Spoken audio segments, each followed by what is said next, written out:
रहमतुल्लाह अलैह आपने एक हदीस पाक जिक्र की थी जनाब हज़रत अब्बास रज़ियल्लाहु तआला अन्हु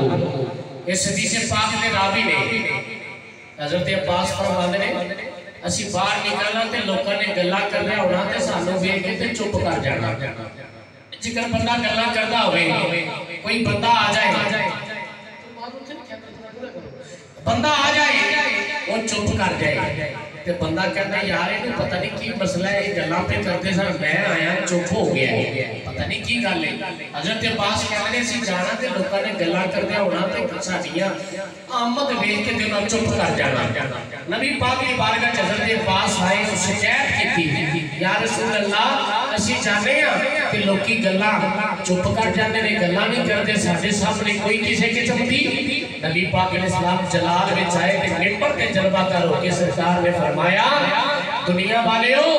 ओना चिर करी बंदे दे दिल विच ईमान दाखिल नहीं हो सकदा जिन्ना चिर ताड़ी मेरी